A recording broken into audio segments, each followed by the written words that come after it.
We say a words of worship for the living God. And thank God every time we worship, He is in the midst of us and He is moving. And we feel His power, hallelujah, because His words are powerful and quick to every soul to hear His words. Clap your hands to the Lord. Romans 12:1 and verse 2. Verse 2. Hallelujah.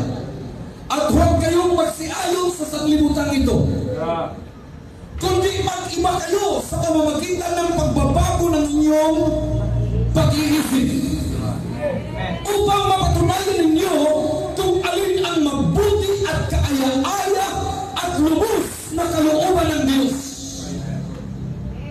Say, praise the Lord. Praise the Lord.